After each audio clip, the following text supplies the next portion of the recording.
Hello everyone, welcome to Illuminating Astrology. In today's video, I would like to share with you some thoughts and impressions about the meaning, practical and spiritual, of yesterday's full moon in Aries. It occurred at night, and I wanted to record the video yesterday, but as I often talk about electional astrology in my other videos, it was a difficult energy and I felt it in different ways, including not feeling well. And at the same time, it had really positive spiritual energy, which I hope to share with you today.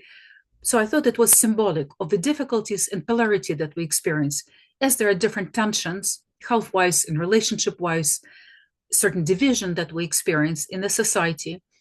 There is also healing, beautiful energy that came with it and is guiding us forward. So my own personal experience sort of reflected this theme. And that's how astrology works, as above, so below. Global and internal experiences, they're very much connected. So let's look together first at the spiritual meaning of the moon in Aries. First of all, the moon in Aries is hot and dry in traditional astrology. So it stirs passion, it stirs action. And in terms of our internal experiences and societal experiences, it calls us to be active, to be proactive, and to be honest with oneself. I don't just mean active and proactive politically. I mean to manifest something. Our previous lunation was the eclipse in Virgo. And in traditional view, the new moon leads to the full moon. As the new moon is a time of darkness or seeds being sown, the full moon is a time of culmination. So Virgo suggested we had plans, or we were making plans. Aries is about action. It is time to take action. And I don't mean politically, though for some it may be about politics. I mean to be honest with oneself, to express, manifest whatever it is that you're planning to, have been planning to, whatever is true to your nature. But another manifestation of the moon in Aries is this heat and passion. So it inclines, it stirs up conflict, impatience, sometimes even aggression. As it is in opposition with the sun, the ancients saw it as an opposition between the spirit and the matter, maybe our mind and emotions, masculine and feminine. It's a tug of war, as I said in many of my previous videos. So it is the time, while being active, while being assertive in certain ways, is also to seek balance.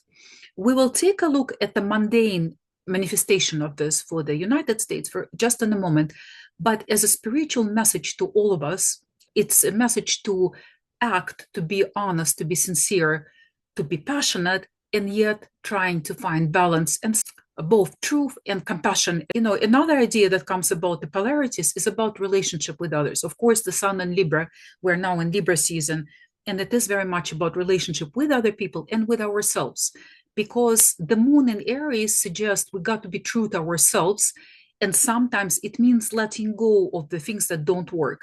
But for the relationships that we want to keep in our lives, it's a time also to find compromise or balance.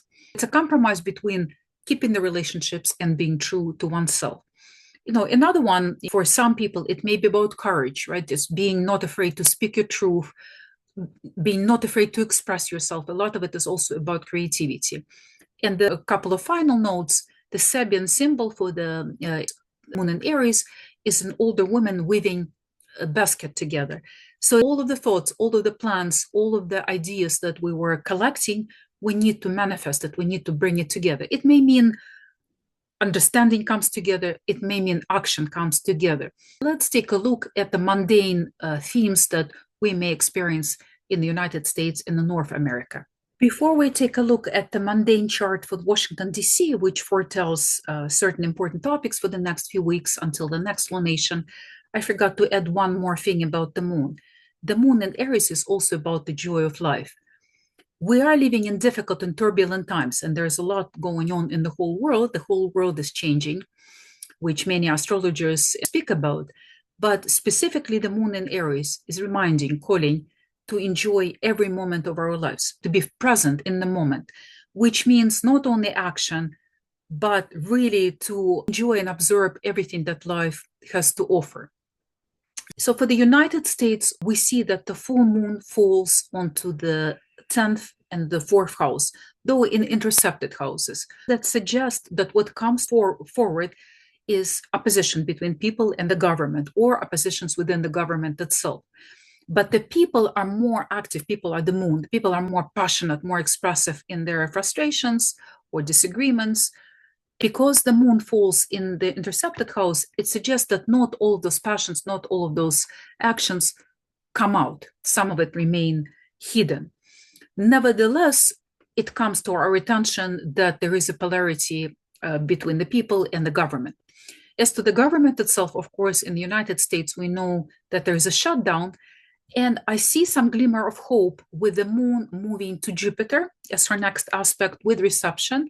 That suggests things can turn to better. As per traditional astrology, things can improve. However, we also see in the chart's 10th house, Saturn and Neptune continue to retrograde together.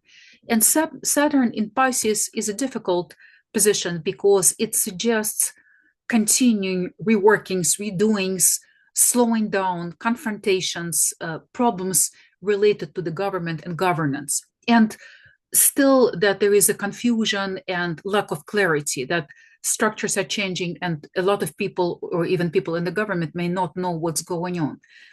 For a moment, I thought about how long will it last, because it's cost a lot of money for the government to be shut down, and it's not favorable for the people of the country. But because Saturn is continuing to retrograde here and will only go direct at the end of November, I think that while shutdown may resolve sooner than the end of November, but at least for the month of October and until the end of November, there will be this back and forth and redoing of various governmental structures. But it is also very positive, though, that Jupiter is moving to Saturn, which suggests resolution can be made. We also are advised by the ancient astrologers to look at the dispositor of the full moon. And we see that Mars disposits the moon in Aries, and it's in the 5th house in Scorpio. That's a very strong position. On the one hand, it suggests passions and conflicts arise, and military is activated. And we know that different military troops were sent from state to state. So, as per traditional astrology, ruler of the full moon in good zodiacal state suggests victory. So the government or the armies, they appear victorious. However, since Jupiter is aspecting Saturn and the moon is moving to Jupiter, we can expect some peaceful resolutions, some peaceful negotiations that will take place. So what might seem scary may actually resolve with negotiations. And the final thing to look at it is what's the dispositor of the sun, because the sun is an important part of the full moon. We find that Venus is in the 4th house in opposition with Saturn and in debilitated state. So people do get dissatisfied. It does affect economy and maybe even real estate market because it falls in the 4th house. This kind of shutdown really negatively influences people. However, as of, I want to say, October 13th, when Venus moves to Libra and separates from Saturn, things will start to improve. Perhaps the real estate market will improve. And so things will start moving forward and there's more satisfaction. One last thing I want to say here is that with Mars, dispositor of the full moon in the 5th house in Scorpio, that's a very strong position for victories as per traditional astrology. Victories may be of military nature, victories may be in sports. It also suggests a pretty decent time for stock market or speculation, Bitcoin. In resume, we will continue to experience tense next few weeks, but certainly with hope for more peacefulness, for more understanding. And in spite of all of the challenges that we experience, there is a reason to be joyful. I think the question that each person has to ask themselves, what do we need to let go, where we're not dishonest with ourselves, or perhaps where we're not courageous enough to be honest, meaning to move and live our life fully. These are my thoughts about this full moon, and I think this energy is really powerful. Let me know how you experience this and your thoughts. My channel is new and I really appreciate all of the support. So hit the subscribe button and I'll see and talk to you soon. Thank you.